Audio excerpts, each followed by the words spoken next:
ვითხოვთ ინფორმაციას, გაგვაგებინონ რა არის ეს პროექტი. აი ჩვენი მიწა რო შეიტანეს კომპანიის წილში, რამდენად შეაფასეს არაბებმა რა შეიტანეს ამისთვის. რა უნდა გაკეთდეს იქ? რა პროექტია ზუსტად? ახლა რო კოტეჯები შენდება და ხوار რომ 100,000 ბინა აშენდეს სათამბჯენები, ვინ გააკონტროლებს ამას? ვინ ააშენებს ამას? ვინ იცხოვრებს იქ?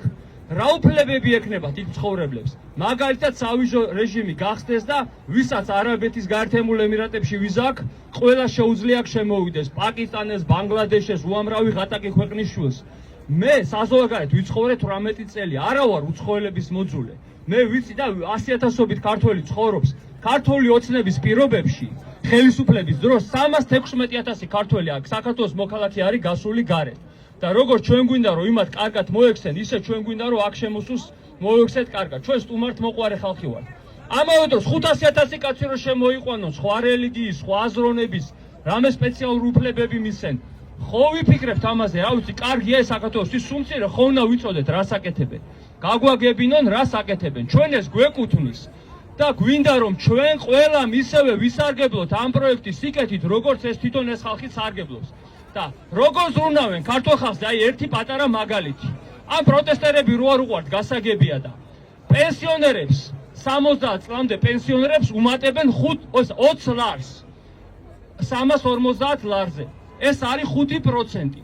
ინფლაცია ხალხო 5% ახლა, ანუ ფაქტობრივ უფრო მეტი 5.2%. ანუ წლის ბოლოს უფრო ნაკლები ფული ექნება ჩვენ პენსიონერებს, ვიდრე ახლა აძლევენ. ასე ზრუნავენ. ამ პროექტზე არაფერს რო არ გვეუბნებია, როგორც დავიწყე. ასე ზრუნავენ, ასე აინტერესებთ, რომ ჩვენ რამე ვიცოდეთ. ამიტომ ვითხოვოთ ეს ინფორმაცია, ამისთვისაც ხონა და სანამ კითხვას მივიღებდი, ეს აზრი გამიწყდა, რომ კონფერენციას ჩავატარებ ჩვენ ამაზე.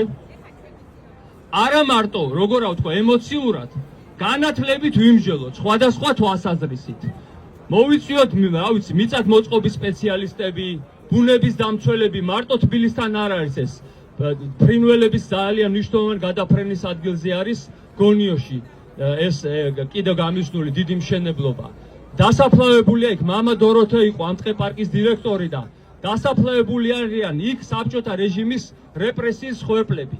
ვინმე ფიქრობს იმ საფლავებზე? აქ არის ძალიან ძვირფასი მტკვრის ჭალები.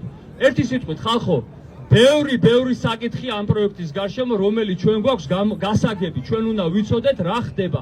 აი ეს გვაინტერესებს და მჯერა რომ მივიღებთ ამ ინფორმაციას და შემდეგ ამ ინფორმაციის შესაბამისად ვიმოქმედოთ. მე მინდა რომ საპატრიარქოს მივცეთ შესაძლებლობა და ვთხოვოთ, უმორჩილესად ვთხოვოთ, რომ დაგვეხმაროს ამ ინფორმაციის მიღებაში. მხოლოდ ამას ვთხოვთ. ეს ხელისუფლება აბუჩად გვიგდებს, არაფერს არ გვისმენს. მე მართალი გითხრათ, არც მინდა რომ მივმართო ირაკლი კობახიძეს ან მარიამ ქრივიშვილის თხოვნით. მე არ მივიჩნევ მას ჩვენი ქვეყნის პრემიერ-მინისტრად და რატომ უნდა ვთხოვო? მე არ მინდა რომ ვთხოვო.